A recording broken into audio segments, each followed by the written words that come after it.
You can't fire the owner because Nope. he can't fire himself. Someone's head's going to roll, unfortunately, in this situation. And it's probably Stefanski and Barry. I saw on The Athletic. I don't think that's fair, by the way. Stefanski, that part. I agree. I was saying the other day on my podcast that Barry should be fired. And I said I wouldn't fire Stefanski, but a couple of people made the point of saying, well, if you fire the GM, you got to give him a chance to hire his own coach, which is fair. That's true. Mm-hmm. So I would fire Barry. I would hire a new GM. If that GM thinks Kevin Stefanski's a good coach, wants to stick with him. Right. The situation in Cleveland has escalated with the NFL. Sources indicate GM Andrew Barry is prepared to move on from head coach Kevin Stefanski if he refuses to elevate Shedeur Sanders. The Browns are weighing a major quarterback change. Leadership appears to be aligning behind Sanders and pushing for immediate action. This is a high-stakes decision about control and the team's direction. I think it's unfair for me to comment in I guess, maybe on behalf of the industry. All I can say is this, the time that we spent with Shedeur, and what he's done throughout his college career is impressive. He's an impressive young man. He's a really good quarterback.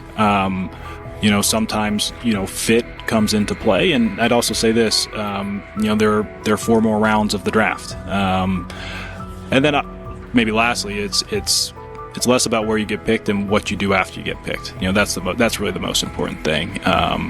Getting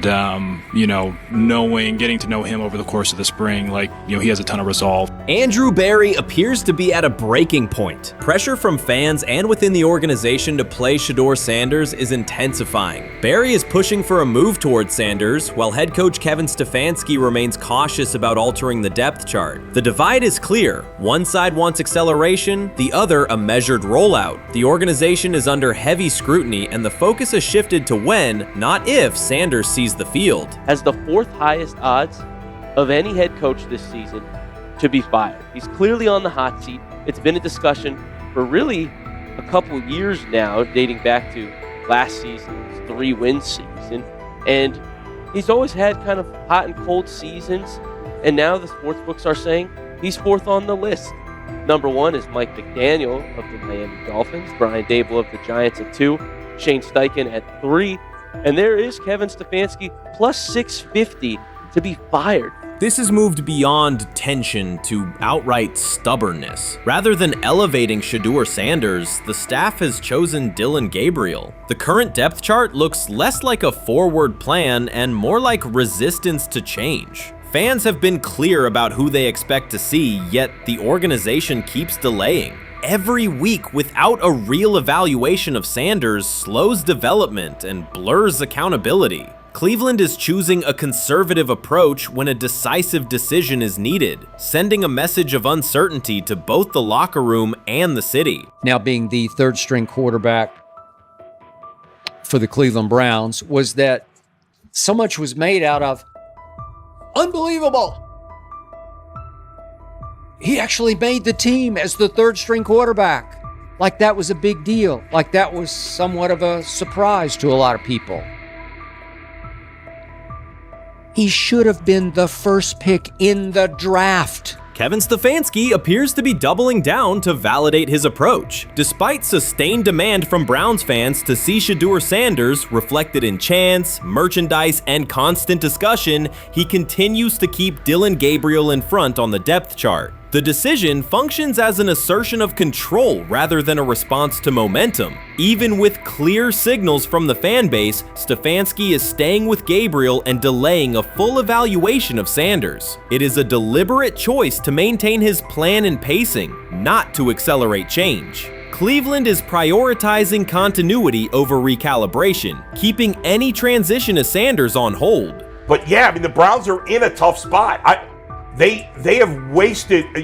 You traded a ton of high draft capital to get Deshaun Watson. You've gotten nothing out of Deshaun Watson and missed an opportunity. Like, who knows who they would have drafted. Now, maybe they would have screwed up those picks and the Browns would still be in bad shape. Andrew Berry is likely frustrated watching Dillon Gabriel default to conservative throws while the offense stalls. From a football perspective, this appears to be the hill Kevin Stefanski is choosing to stand on. Keeping Gabriel ahead of Shedeur Sanders has limited the unit's explosiveness and prevented a full evaluation of a higher ceiling option. Drives end quickly, field position flips, and momentum is lost while Sanders remains on the sideline. Fan patience is wearing thin. Each ineffective series intensifies criticism and shifts scrutiny toward the coaching staff's criteria for the depth chart. With every additional snap for Gabriel, the decision reads less like an open competition and more like rigid adherence to a plan that isn't producing results. The optics are clear. A dynamic quarterback sits while a cautious approach keeps the offense in neutral. If this continues, accountability questions will grow inside and outside the building. What performance benchmarks keep Gabriel ahead of Sanders? When will Sanders receive first-team reps in live situations to allow a fair comparison? The front office must decide whether to preserve continuity or pivot toward a timely assessment of Sanders. The longer the current approach stays in place, the more it signals stubbornness rather than adaptation, and the more pressure mounts to realign the plan with on-field output.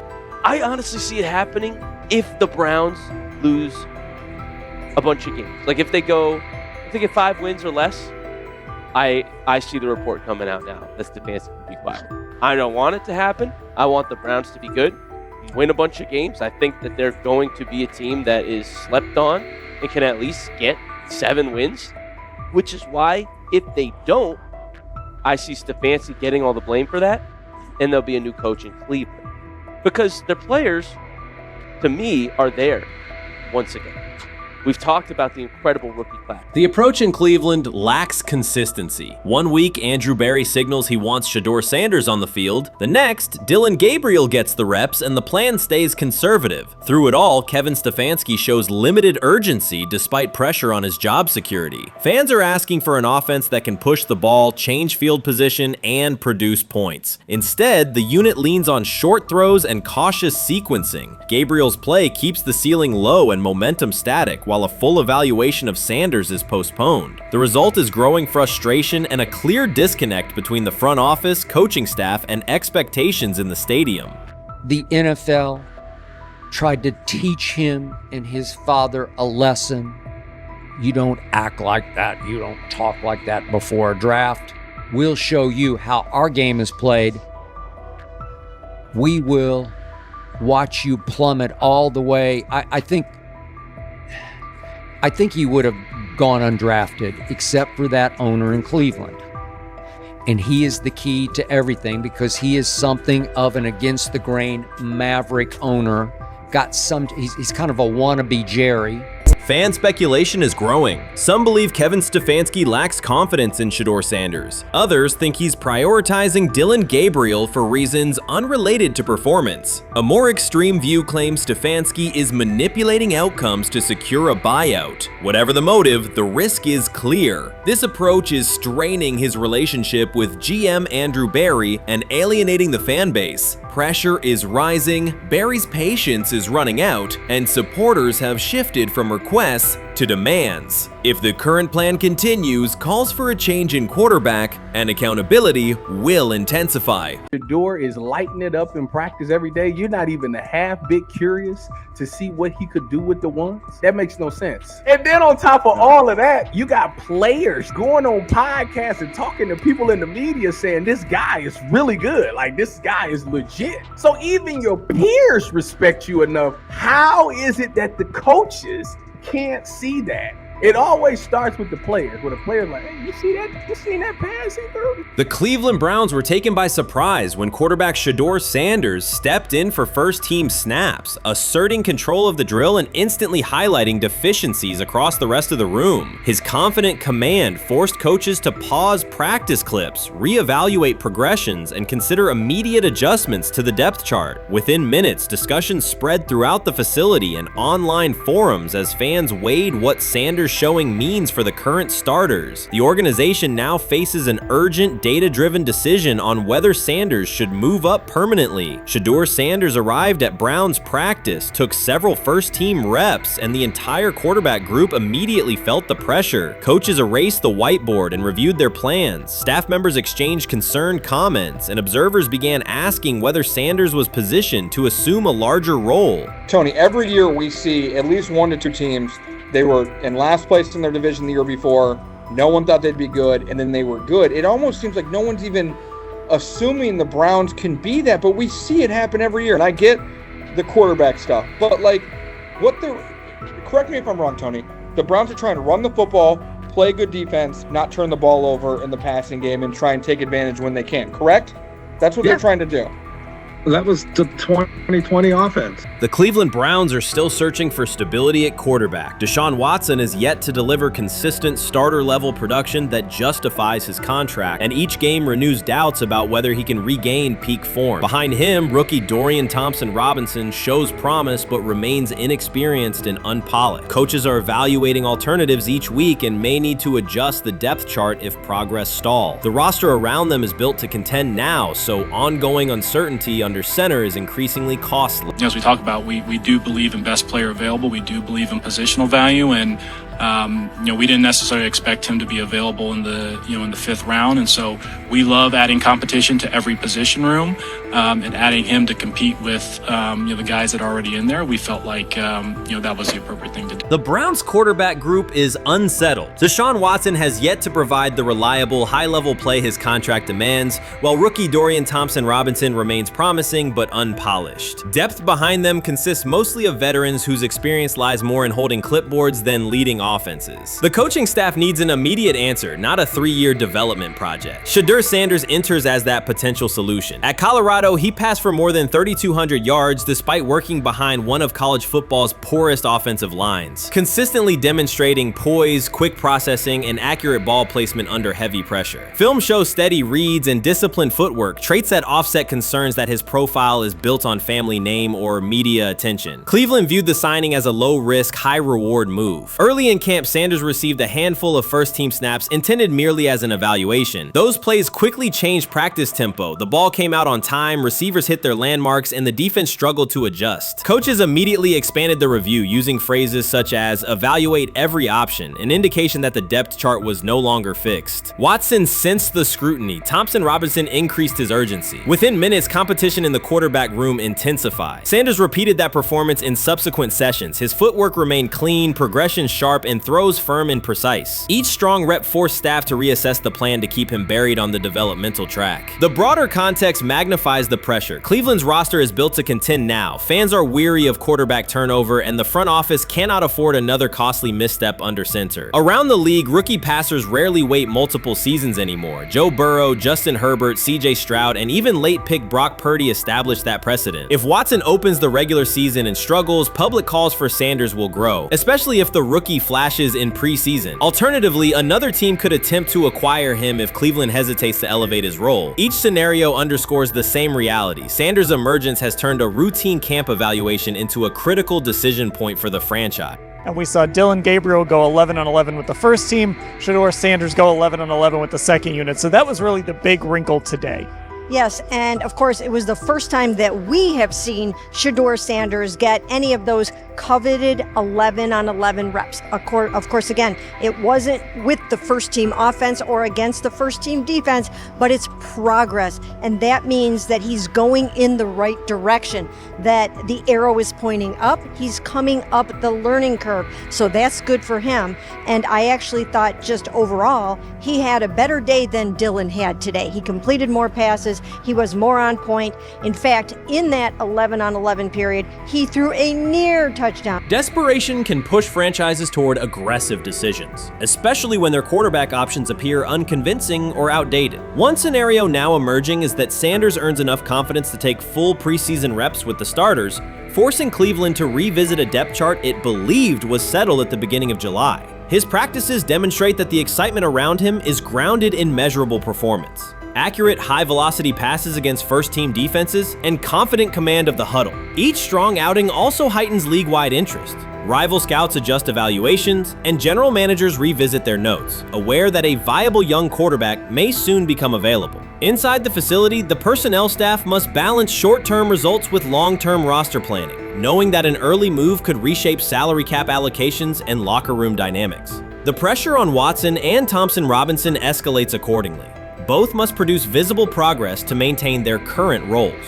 Cleveland's recent history shows how quickly promising quarterback situations can devolve into controversy. The franchise has turned potential breakthroughs into organizational turmoil before, so observers remain cautious about how this competition will unfold.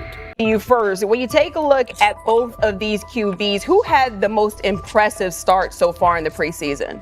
Well, to me, it was Shedeur. I didn't see any interceptions when he was out there. Did you see anything like that? I mean, don't get me wrong. I don't think Dillon Gabriel did a bad job. I was impressed with the brother, but I'm going to go with Shedeur. You know, the pressure was on him. The spotlight was on him. Stephen A. Smith didn't just call out Dillon Gabriel. He held him accountable and made him rethink his comments. The moment Dillon Gabriel spoke and went after Shedeur Sanders, it wasn't a minor slip. He crossed the line and stepped directly into Stephen A. Smith's wheelhouse. And Smith answered with a clear, direct response that left no room for misinterpretation. The comparisons were emanating from the media more so than anybody else.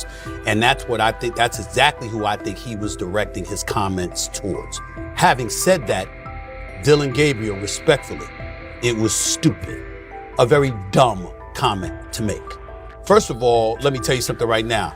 In every walk of life, far beyond the parameters of a football field. This wasn't casual sports commentary, it was a decisive critique. Dillon Gabriel's comments were taken apart by Stephen A. Smith with clear, direct points. Gabriel, a quarterback with solid stats but limited top-level achievements, chose to take a public shot at Shedeur Sanders. Shedeur, who has handled sustained media scrutiny and on-field expectations, became the target of an unnecessary criticism. Smith responded by challenging Gabriel's standing to make that claim, and by defending Sanders on the facts. The outcome was clear. Gabriel overreached, and Sanders didn't deserve the hit. Dan Orlovsky would sit up here in comparison to Shedeur Sanders, who did no such thing, and say, hey, thought he looked better.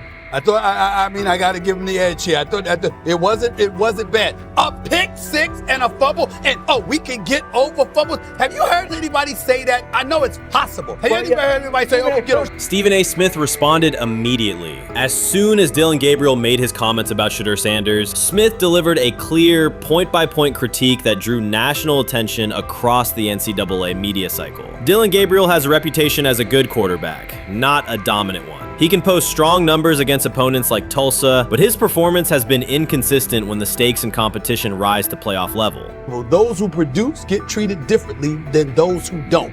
What he said echoes the mentality of all of America practically, and most certainly the world, as we see things being globalized more and more every day. It was a stupid, idiotic, immature comment, because clearly you were feeling the heat because a lot of people was talking about how Shedeur should be QB. Dillon Gabriel is a capable quarterback, but not a standout. Even so, he chose to talk down to Shedeur Sanders, a quarterback who has navigated constant scrutiny and pressure and still represents the future of a program that was struggling before he arrived. The comparison was weak. The criticism was unnecessary. Stephen A. Smith recognized that and dismantled Gabriel's argument with a clear, direct response. How the Browns react to this, how the locker room reacts to this, how Shedeur reacts to this, because it was a clear shot at Shedeur. But let's say Dillon Gabriel's talking about the media. How could you be a brand new quarterback in the NFL and the first time you get behind a mic after your first game, you throw the media under the bus? That's arrogance. Stephen A. Smith excels in moments like this. When Dillon Gabriel made his remarks about Shedeur Sanders, Smith responded with a focused, direct critique. He questioned Gabriel's standing to make that claim, noting that Gabriel has transferred between programs and has not been a Heisman finalist. Without theatrics, Smith laid out why Gabriel's resume doesn't justify taking public shots at Sanders. Smith's point was clear. Targeting Shedeur Sanders, a quarterback central to his program's future and consistently under intense scrutiny, was misplaced. Gabriel's criticism lacked the substance to support it, and Smith methodically showed why. Well, talked to him today on his 42nd. I want you to be meaner. Birthday. That's number one. Number two, after the game, the Browns head coach Kevin Stefanski said there was a mix-up in the routes and that players were in the area that they shouldn't have been. Look at Stephen A's face. Look at Stephen A's face.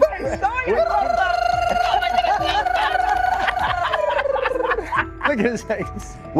Stephen A. Oh my Lord. The strength of Stephen A. Smith's response was that he didn't just address Gabriel's remarks. He challenged the image around him. Dylan Gabriel often presents himself as an overlooked contender ready to surprise. But the reality is that his profile hasn't commanded broad attention. It's a clear reminder that not every opinion carries equal weight. In defending Shedeur Sanders, Stephen A. was direct and precise. Shedeur isn't just a quarterback. He is Deion Sanders' son, which subjects him to scrutiny far beyond anything Gabriel has faced. Even under that pressure, Shedeur has maintained his composure, shown confidence, and delivered in key moments that helped revive a program many had written off. Stupidity, all of it. I thought it was a clear shot at Shedeur due to the fact that his Oregon coach threw a shot at Coach Prime and Shedeur during their meeting at Colorado last year. But you know what? The cream rises to the top.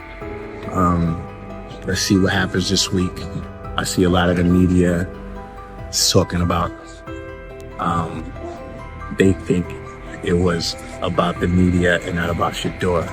And I think that's a chess move. For Dylan Gabriel to take shots at Shedeur Sanders was a miscalculation. Stephen A. Smith made the mismatch clear. Gabriel's attempt to shame Sanders was unnecessary and counterproductive. You don't target Deion Sanders' son when Deion has turned Colorado into primetime television. It underscored that Dylan Gabriel has often played with a chip on his shoulder because the spotlight hasn't followed him. He has been around long enough to compile numbers but not to earn broad respect. That's why going after Shedeur was misguided. Sanders, despite ups and downs, drives headlines. Gabriel's most notable headlines have been his transfers. Stephen A. Smith pressed that point without hesitation, challenging Gabriel's standing and leaving his argument looking like a forced throw that turns into a pick six.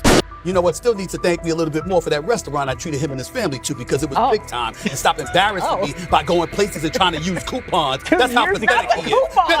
The point is that a pick six and a fumble is usually considered a bad day. Stephen A. Smith didn't need to raise his voice to make the point. He presented Dylan Gabriel as a player whose talk outpaces his resume and defended Shedeur Sanders with clear comparisons. That's why he called Gabriel out so directly. The comparison wasn't just unfair, it was forced. Now look at Gabriel's record. The numbers are solid and he can win against average defenses, but the resume lacks defining markers. There's no sustained Heisman contention, no late season surge that reshaped the national picture, and no postseason moment that cements a legacy. The track record reflects steady production, not top-tier impact. That's the gap Smith underscored. Gabriel's criticism of Shedeur Sanders wasn't supported by what he has accomplished, while Sanders continues to carry a program under constant scrutiny. Let's see some of them step up and make some plays out there. Ain't no way. Gabriel Ain't no way. He's not built like that. No way.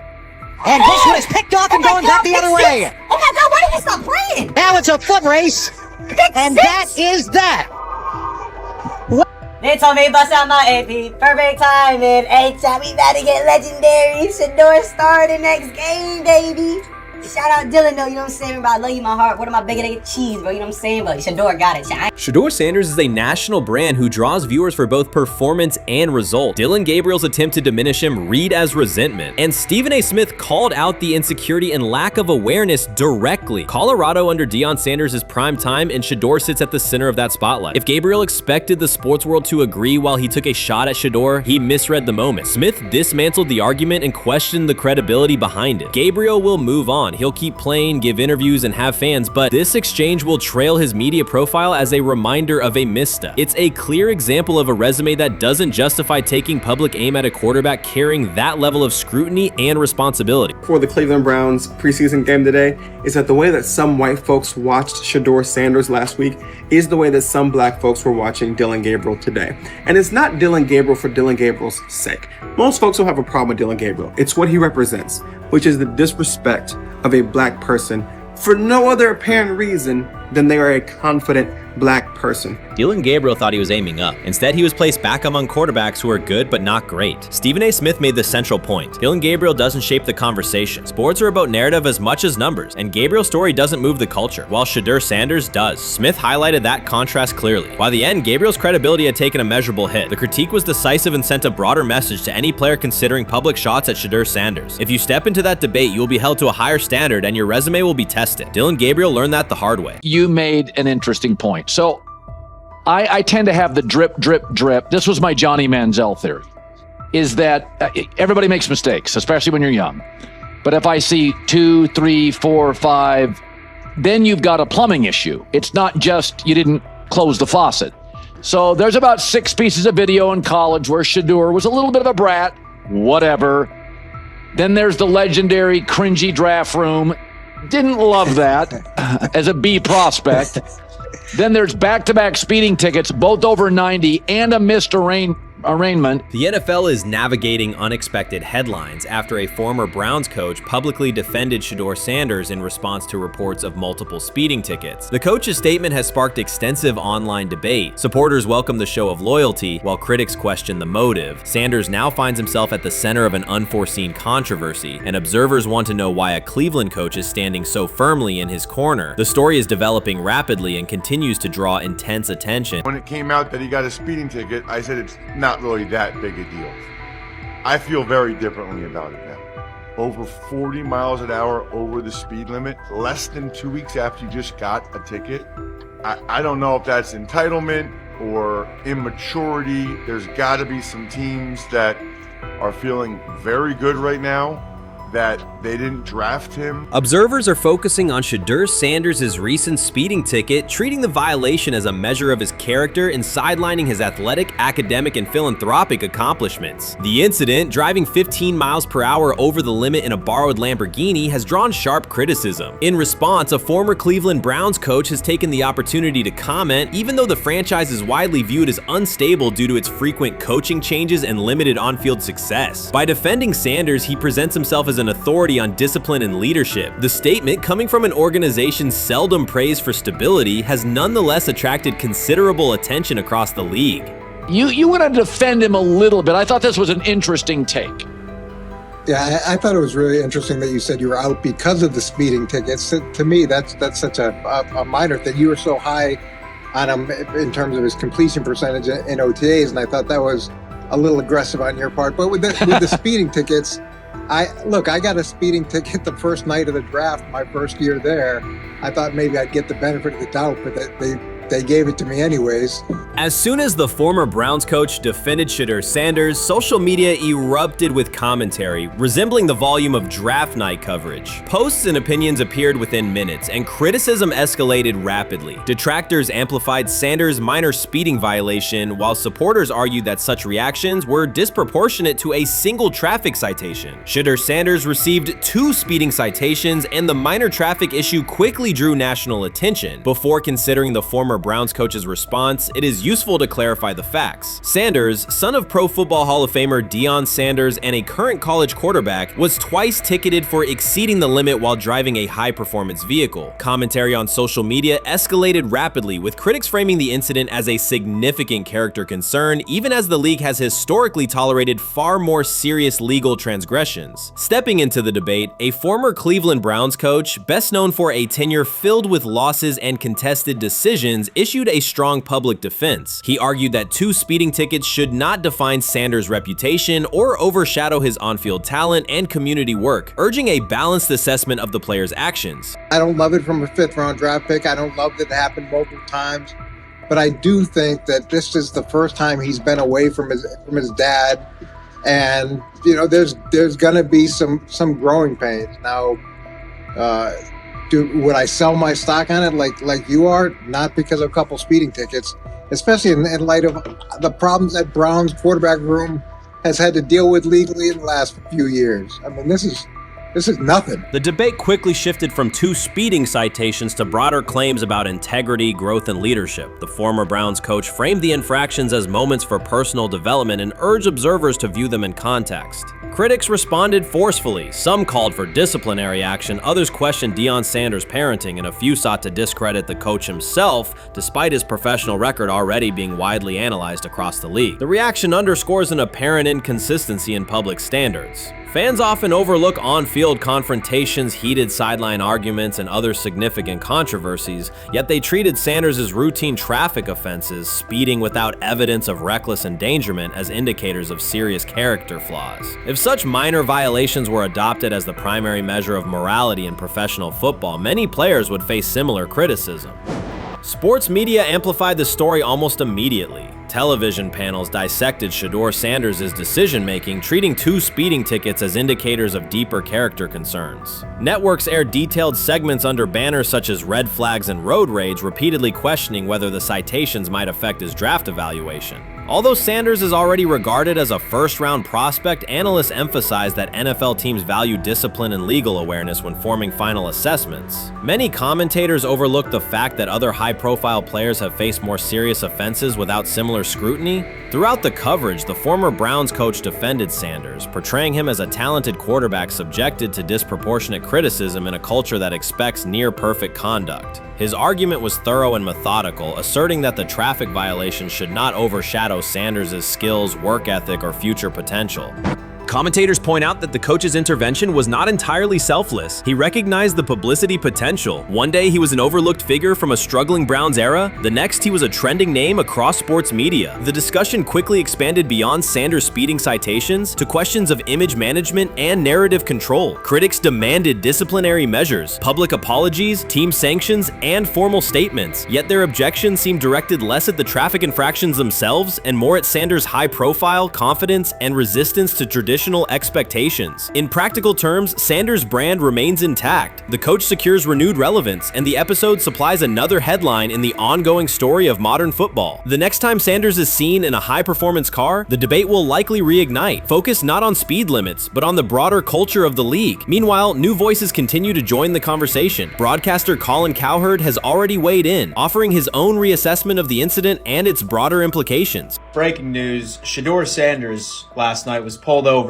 going 100 miles per hour. All right, he clocked 101, 41 miles an hour over the speed limit in Cleveland. He will have the opportunity to fight the ticket in court. Now, I'm not exactly sure where he was pulled over, whether or not that it was in Ohio or whether or not that it was in his home state. But typically when you're going 40 over, that's flirting with the line of reckless driving.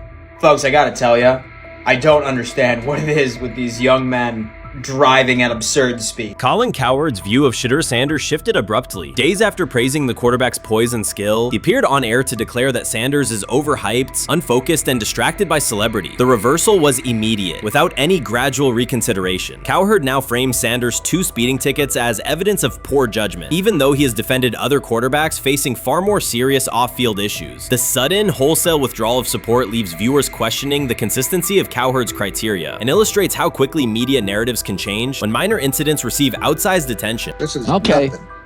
nothing. Okay. How much of this is? I mean, Jimmy Haslam has his hands all over Manziel, has his hands all over Deshaun Watson. Admitted it, man enough to admit it. I saw the reaction in the draft room when they took Shedeur Sanders. It's pretty obvious it wasn't the coach and the GM's pick. How much is this? This team has 8 last place finishes in 13 years owning it. How much of this is we don't have a very good owner here like Washington, D.C. and the Commanders? Yeah, I didn't love the owner stepping in and saying, hey, you got to take this guy in the 5th round. And I doubt they'll ever admit to it. While Colin Cowherd urged teams to move on from Shedeur Sanders, former Browns coach Eric Mangini offered a more measured response. Mangini, whose tenure in Cleveland was marked by mixed results, used his platform to provide context rather than condemnation. Instead of sensationalizing the speeding violations, he encouraged viewers to consider Sanders' circumstances. A 21-year-old quarterback whose life is scrutinized both on and off the field. Mangini acknowledged that the tickets were mistakes, but emphasized that they do not by themselves define Sanders' character character or future. He noted the extraordinary attention athletes received today, combining the responsibilities of quarterback, public figure, and social media presence. Under such pressure, missteps are magnified, and criticism multiplies quickly. Mangini concluded that any evaluation of Sanders should weigh the totality of his behavior, performance, and growth, rather than isolate 2 traffic citations as decisive evidence of poor judgment.